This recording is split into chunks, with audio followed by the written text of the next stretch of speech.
Now we move on. U.S. President Donald Trump is scheduled to travel to Japan between October 27th and 29th. This comes as President Trump is set to travel to South Korea on October 29th to attend the Asia-Pacific Economic Cooperation Summit. Japan's Chief Cabinet Secretary Minoru Kihara has issued a statement saying Japan has invited President Donald Trump.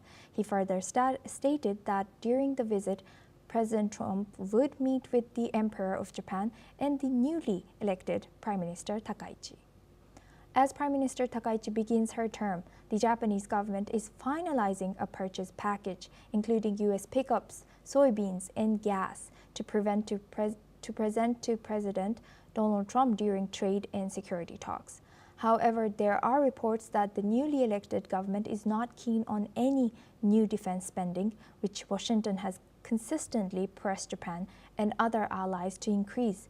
This will be President Trump's first visit to Japan since his re-election, following an agreement by Takaichi's predecessor, Shigeru Ishiba, to invest as much as $550 billion in the U.S. in exchange for lower auto tariffs. トランプ米国大統領を日本に招待することとなりました。滞在期間は10月27日から10月29日までの予定です。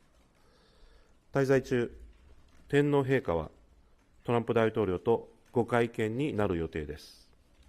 また、高市総理はトランプ大統領と会談する予定です。トランプ大統領をお迎えすることは、日米同盟のさらなる強化にとって極めて有意義な機会であり、日本政府としてトランプ大統領の訪日を心から歓迎しています。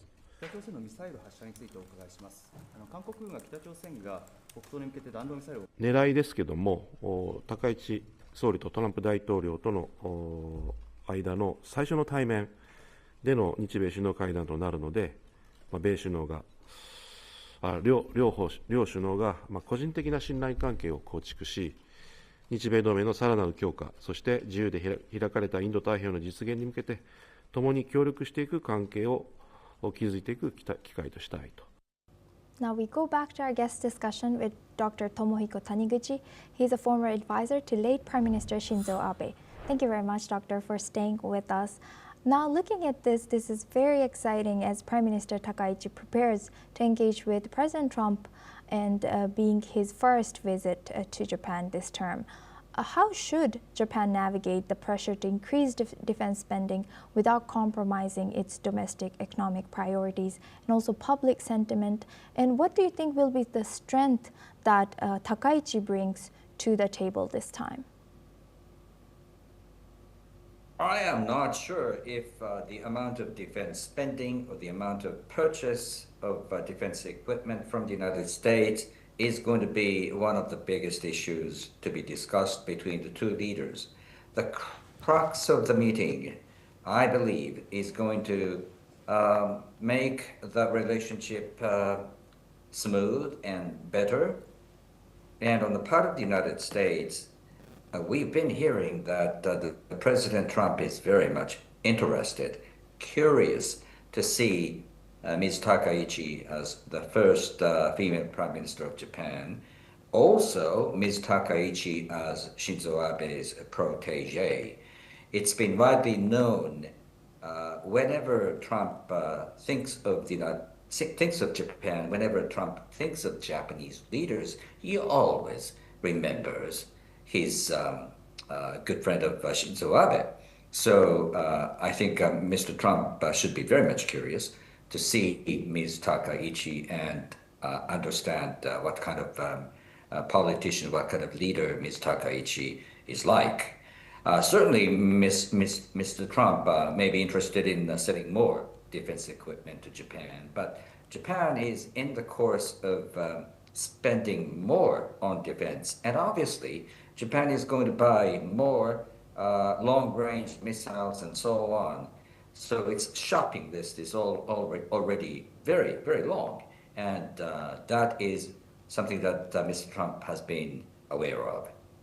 And Doctor, building on your answer, as you mentioned that defense spending might not be the sticking point between U.S. and Trump, do you have any other sticking points that you could think of between Japan and US?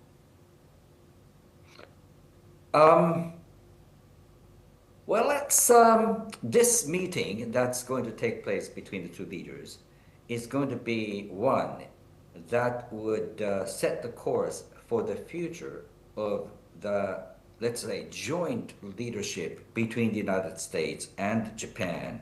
So on the part of Ms. Takaichi, it would be very much important for her to reassure to the US president that Japan is going to take its own fair share, not only about defense build-up, but also about economic revitalization, or pursuing multilateral diplomacy involving countries such as the Philippines.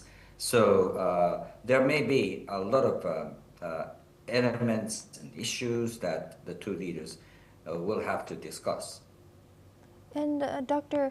Taniguchi, considering Japan's history of making large economic concessions, such as the recent 550 billion investment under the previous administration, so what strategies should the new government adopt to ensure more balanced and mutually beneficial negotiations with US? The biggest and the most difficult part of this round of trade negotiations has been over, and I think one should salute the previous government, Ishiba's government, that has completed the deal with the United States. So both nations are at the stage, fulfilling the promise, yet new.